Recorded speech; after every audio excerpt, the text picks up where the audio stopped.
ডিটেলসে তোমরা কিভাবে আসবে, ভোগের প্রসাদ তোমরা কখন পাবে, কি কি ব্যবস্থা রয়েছে থাকা খাওয়া, এবং তার সাথে মন্দিরটি কখন খোলা থাকবে কখন বন্ধ থাকবে, এখানে কি কি ব্যবস্থা রয়েছে, পুজোর কি ব্যবস্থা রয়েছে, ডালা কোথায় পাবে, প্রসাদ কোথায় পাবে, এবং মাকে কখন পুজো করতে পারবে, এই ভিডিওতে তোমাদের A to Z এই ভিডিওতে তোমাদের সম্পূর্ণ বলবে, যাতে তোমাদের কোনো সমস্যা না হয়। তাহলে চলো ভিডিওটা শুরু করা যাক, তোমরা সম্পূর্ণ ভিডিওটা দেখতে থাকো। Hello guys, welcome back to my YouTube channel মানু মজুমদার ব্লগ। আশা করি তোমরা সবাই ভালো আছে, আমিও খুব ভালো আছি। আজকে আমি খোলামেলা প্রথম ভিডিও করছি বিয়ের পরে, সবকিছু আমি দেখতে পাচ্ছি ভয়েস দিয়ে করছি। এই ভিডিওটা ভেবেছি তোমাদের সাথে নিজস্ব ভয়েস দিয়ে, জায়গায় যেখানে প্রতিষ্ঠান যেখানকার জিনিস সেখানকার ভেবেছি ভয়েস দেবো, সেটাই হয়েছে খুবই ভালো লাগবে আমার, এবং তোমাদের সাথে খুব ভালো লাগবে ভেবেছি আজকে। তাই ভেবেছি যে এই ব্লগটা তোমাদের সম্পূর্ণভাবে ভালো করে দেখাবো। আর আজকে পেছনটা দেখে অবশ্যই তোমরা বুঝতে পেরেছো, আজকে আমি আছি দক্ষিণেশ্বরে অন্নপূর্ণা মন্দিরে। এই মন্দির কিন্তু দক্ষিণেশ্বরে নেই, এই মন্দির রয়েছে ব্যারাকপুর। অন্নপূর্ণা যে মন্দিরটি দেখতে পাচ্ছ, এই মন্দিরের ডিটেলস তোমাদের সাথে শেয়ার করো, তোমরা এখানে কিভাবে আসবে। শিয়ালদা স্টেশন থেকে তোমরা যে কোনো একটি লোকাল ধরে চলে আসবে ব্যারাকপুর স্টেশনের পাশে অটো এবং বাসে করে তোমরা চলে যাবে তালপুকুর বাস স্ট্যান্ড, এবং তোমাদের অটো ভাড়া নেবে পার হেড 10 টাকা করে। তাই আমি এখান থেকে অটো ধরে নিলাম এবং সোজা অটো আমাদেরকে নামিয়ে দিয়েছে তালপুকুর বাস স্ট্যান্ডের সামনে। সো আমরা ব্যারাকপুর স্টেশন থেকে অটো ধরে সোজা চলে এসেছি তালপুকুর বাস স্ট্যান্ড। আর বাস স্ট্যান্ডের ওই যে অটোগুলো দেখতে পাচ্ছ, ওখানে তোমাদের নামিয়ে দেবে। তোমরা এই পারে চলে আসতে হবে, এই যে অটো দেখতে পাচ্ছ রাস্তা দিয়ে তোমাদের এখন যেতে হবে। অটোটা ঠিক ওখানে স্ট্যান্ড করবে, দেন তোমরা পার হয়ে এই পারে চলে আসবে। আর এই যে রাস্তাটা দেখতে পাচ্ছ, এই রাস্তা দিয়ে আমরা এখন ভেতর দিকটা এগিয়ে যাব। এই যে পার হয়ে গেছে, এই যে রাস্তাটা দেখতে পাচ্ছ, এই রাস্তা দিয়ে আমি এখন সোজা এগিয়ে যাব। এই যে গোপাল মেডিকেল হল, এই রাস্তাতে আমরা এখন এগিয়ে যাব সামনের দিকে। এই যে সামনে একটা মোড় বাঁধবে, এই মোড়ের পাশেই এখানে যে তোমরা ব্যানারটা দেখতে পাচ্ছ গান্ধীঘাট, এই সাইডে অন্নপূর্ণা মন্দিরটি, এই সাইডে আমরা এখন এই সাইডটা যাব। এই রাস্তা দিয়ে সোজা গেলে কিন্তু সামনে পড়বে অন্নপূর্ণা মন্দির। তাহলে চলো এই রাস্তাতে এগিয়ে যাই সোজা। এই সোজা রাস্তা দিয়ে হাঁটতে হাঁটতে তোমরা এই যে বট গাছ, এই বট গাছের পাশেই দেখতে পাচ্ছ ওই যে অন্নপূর্ণা মায়ের মন্দির। চলো তাহলে এখন আস্তে আস্তে ধীরে ধীরে মন্দিরের দিকে যাওয়া যাক। তালপুকুর বাস স্ট্যান্ড থেকে পুরো পায়ে হেঁটে মাত্র 2 থেকে 3 মিনিটের মধ্যে পৌঁছে যেতে পারবে এই যে রানী রাসমণি মন্দির। এটি হচ্ছে মেন গেট, এই মেন গেট দিয়ে আমরা এখন ভিতর দিকে প্রবেশ করব।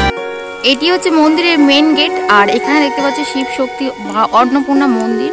এই মেন গেট দিয়ে আমরা এখন ভেতর দিকে পৌঁছে যাবো, এবং সমস্ত ডিটেলসে তোমাদের এই ভিডিওতে বলবো। তাহলে চলো ভেতরের দিকে যাওয়া যাক।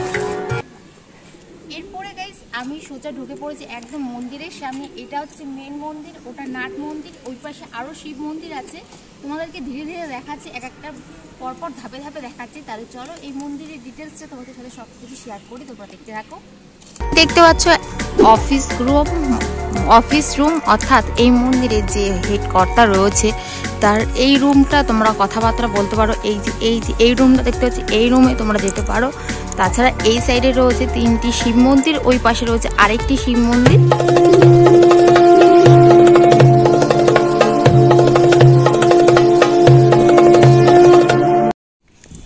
এই যে এটা দেখতে পাচ্ছ অফিস রুম, অফিস রুমের সাইডে রয়েছে খাওয়া দাওয়া, যেখানে তোমরা ভোগের প্রসাদ বসে খেতে পারো টেবিল আর চেয়ারে। সেটা তোমাদেরকে কিছুক্ষণ পর দেখাচ্ছি। আগে আমরা যাব মন্দিরের উদ্দেশ্যে, মেন মন্দিরের উদ্দেশ্যে ডিটেলসটা তোমাদের সাথে শেয়ার করবো, তোমরা দেখো।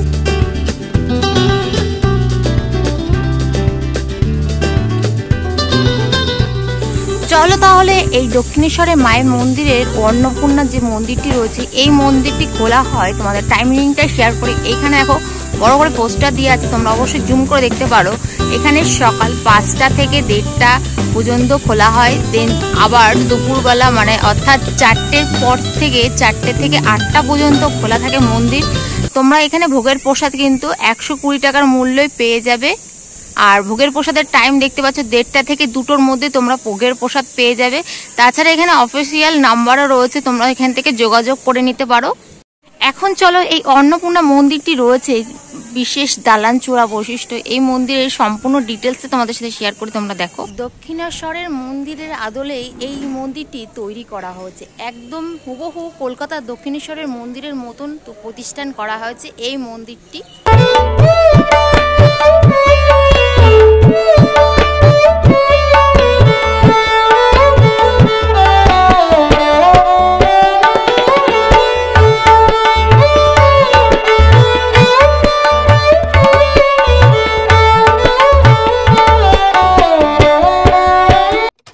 যেহেতু গাইস এখন মেন মন্দিরের গেটটা বন্ধ আছে, মায়ের মন্দিরের গেটটা এখন আপাতত বন্ধ রয়েছে। আর একদম মন্দির দেখতে পাচ্ছ কত বড় একটা চূড়া রয়েছে, দালান বৈশিষ্ট্য একটি মন্দির দেখতেই পাচ্ছ। আর তার পাশে রয়েছে এই দেখো নাট মন্দির। আর নাট মন্দির কিন্তু দক্ষিণেশ্বরের যে কালী মন্দিরটি রয়েছে সেই দক্ষিণেশ্বরের কালী মন্দিরের পাশেই কিন্তু সবই গঠন বৈশিষ্ট্য একই, কিন্তু নাট মন্দির যেটা রয়েছে সেই আদলের থেকে একটু ছোট। তাছাড়া কিন্তু সব টোটালটাই কিন্তু একই রয়েছে। কলকাতা দক্ষিণেশ্বরের মন্দির এবং ব্যারাকপুরের দক্ষিণেশ্বরের মায়ের অন্নপূর্ণা মায়ের মন্দিরের মতনই কিন্তু সেম রয়েছে এই মন্দিরটি।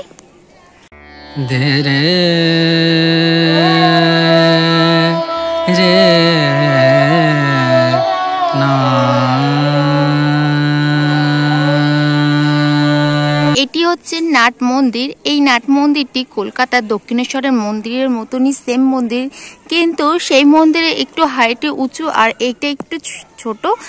আর সবকিছু গঠন অনুযায়ী কিন্তু সবই একই।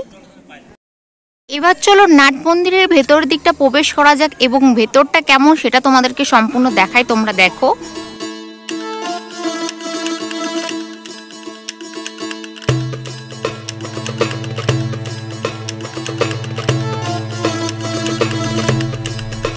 দক্ষিণেশ্বরের মন্দিরের মতনই সেম আকৃতির এবং গঠন অনুযায়ী সবই কিন্তু সেম রয়েছে এই নাট মন্দিরটি।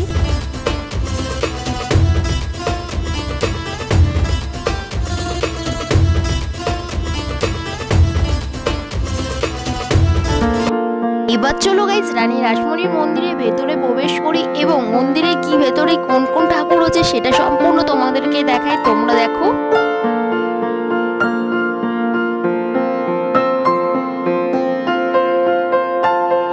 এখানে রয়েছে মা অন্নপূর্ণা দেবী, তার সাথে রয়েছে শিব শক্তি মহাদেব।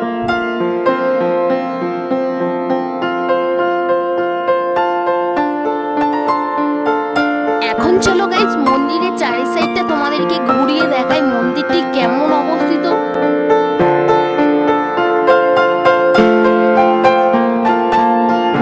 রানী রাসমণি মন্দিরে ডান সাইডে যে গেটটা দেখতে পাচ্ছ সিঁড়ি বয়ে, এই রাস্তা দিয়ে তোমরা প্রবেশ করতে পারো। মন্দিরে অনেকগুলো গেট আছে, তোমরা যে কোনো একটি গেট দিয়ে মাকে পুজো অর্চনা করতে পারো।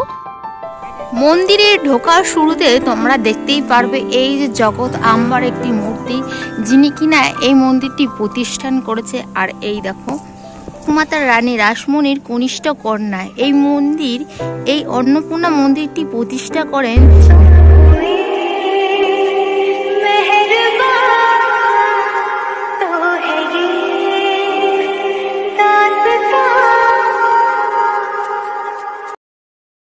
মন্দিরের পাশে রয়েছে এই 3টি শিব মন্দির, তার পাশে রয়েছে আরো 3টি শিব মন্দির, টোটাল রয়েছে 6টা শিব মন্দির রয়েছে।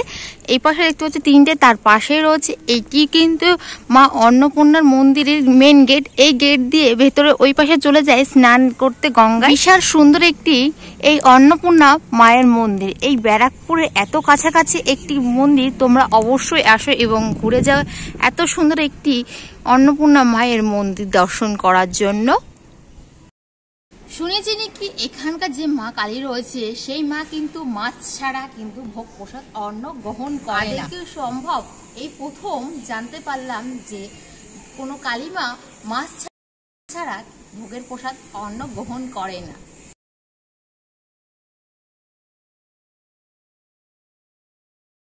এই মন্দিরের ডিটেলসে তোমাদেরকে দেখালাম ধীরে ধীরে। আর ওটি রয়েছে নাট মন্দির। এখন আমি নাট মন্দিরে যাব। আর এই মন্দিরের এখন গেটটি বন্ধ রয়েছে, যেহেতু এখন 1:30 বাজতে গেল। এখন কিন্তু ভোগের প্রসাদের টাইম। এই টাইমটা ভোগের প্রসাদটা তোমাদের কোথায় দিয়ে হচ্ছে সেটা তোমাদেরকে দেখাবো, অবশ্যই তোমাদেরকে বলে দিয়েছি। এখন চলো আমি যাব ওই যে শিব মন্দিরটা দেখতে পাচ্ছ, ওই শিব মন্দিরে যাব। আর এই যে এই পাশে শিব মন্দিরটি রয়েছে, এই যে এই পাশে যে শিব মন্দির রয়েছে, অর্থাৎ এই পাশে 3টে ও পাশে 3টে, মোট 6টা রয়েছে। মোট রয়েছে 6টা শিব মন্দির। চলো এক একটা মন্দিরে দর্শন করি, তারপর তোমাদেরকে দেখাচ্ছি।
শিব মন্দির রয়েছে, আমার 6টি শিব মন্দির দর্শন করা কমপ্লিট। এখন যাব তোমাদেরকে ভোগের প্রসাদ যেখানে আয়োজন করছে এবং ভোগের প্রসাদ কোথায় দিচ্ছে এবং রান্নাবান্না কোথায় হচ্ছে সেই ভিডিওটা তোমাদেরকে এখন ধীরে ধীরে দেখাচ্ছি, তোমরা দেখো। এখন গাইস মায়ের ভোগের প্রসাদ গ্রহণ করার সময় হয়ে গেছে। তাছাড়াও দেখতে পাচ্ছ এখানে রান্না বান্না করে নিয়ে চলে এসেছে ব্রাহ্মণ, মায়ের ভোগের প্রসাদ নিয়ে চলে এসেছে। এখন 20 নম্বর ঘরের রুমের ভেতরে যাবে এবং এখানে ভোগ প্রদান করবে, তারপরে চলে যাবে মা অন্নপূর্ণা মন্দিরের ভেতরে। 21 নম্বর ঘর থেকে বেরিয়ে এরপরে চলেছে মা অন্নপূর্ণা মন্দিরের ভেতরে। এখান থেকে মাকে ভোগ নিবেদন করবে, এই ভোগের প্রসাদ ভক্তগণরা খাবে। চলো তাহলে এবার মায়ের মন্দিরে ভোগ নিবেদনটা তোমাদেরকে দেখাই, দেখো।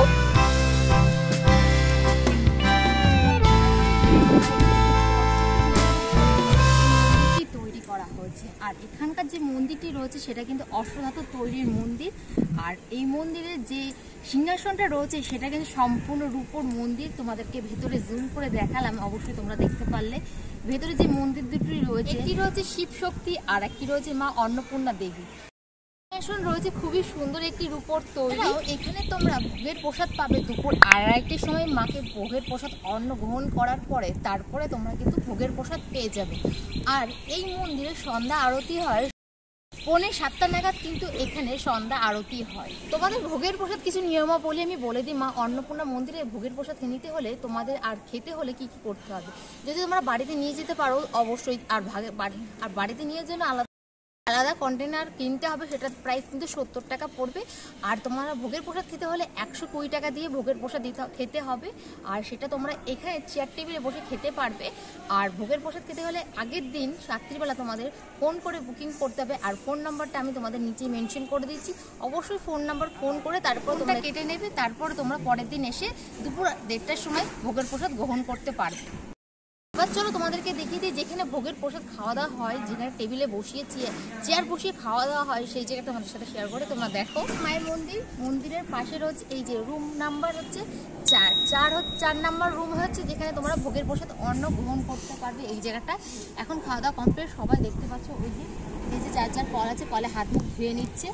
এই যে অবশ্যই কল আছে, কলে এখানে পাত্র ফেলবে এবং হাত মুখ ধুয়ে নিতে পারবে। এবার চলো আমরা গাইস যাবো ওই যে ওই পাশটা, যেখানে কিনা রানী রাসমণি মায়ের যে মন্দিরটির পাশে ওই যে ওখানে যে দরজাটা দেখতে পাচ্ছ, ওইখানটা কিন্তু ওই পাশে গঙ্গা আছে, যেখানে কিনা গঙ্গা স্নান করে। এবার ওই গঙ্গায় তোমাদের সাথে পাড়ে যাবো এবং পাড়ের গঙ্গাটা তোমাদের সাথে শেয়ার করে তোমরা দেখো।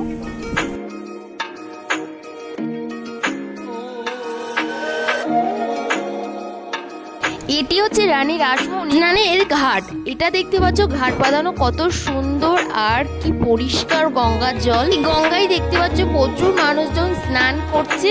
ঘাট বাঁধানোটা কি সুন্দর রয়েছে, ভীষণ সুন্দর একটি ঘাট বাঁধানো রয়েছে রানী রাসমণির। এই মন্দিরের সমস্ত বিষয় ডিটেলসে তোমাদের সাথে আমি শেয়ার করে দিলাম এবং তোমরা দেখলে। এরপর যদি কোনো কোশ্চেন থাকে অবশ্যই তোমরা কিন্তু কমেন্ট করতে পারো, আমি অবশ্যই তোমাদেরকে উত্তর দিয়ে দেবো। আর বিশাল সুন্দর একটি জায়গা, ফটোশ্যুট বলো, এমনি ঘোরার জন্য বলো বা পুজো দেওয়ার জন্য খুবই সুন্দর একটি জায়গা। এরপরে ভেবেছি আবার আসবো, খুবই সুন্দর লেগেছে, আমার খুবই ভালো লাগছে। আর গঙ্গার পাড় থেকে হাওয়া আসছে, যার জন্য একটি জায়গা তোমরা অবশ্যই আসো এবং দেখে যাও এত সুন্দর। আজকের ব্লগটা আমি এখানে শেষ করছি। সম্পূর্ণ ভিডিও তথ্য তোমাদের সাথে আমি শেয়ার করলাম, যেটুকু আমি জানি, যেটুকু জানার প্রয়োজন সবকিছু আমি তোমাদেরকে দেখিয়ে দিয়েছি। আজকের ব্লগটা এখানে শেষ করছি। তোমাদের কেমন লেগেছে যদি অবশ্যই কমেন্ট করবে, ভালো লাগলে অবশ্যই চ্যানেলটাকে সাবস্ক্রাইব করে অল নোটিফিকেশন অন করে রাখবে।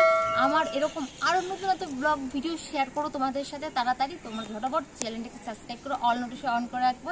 দেখা হচ্ছে খুব তাড়াতাড়ি।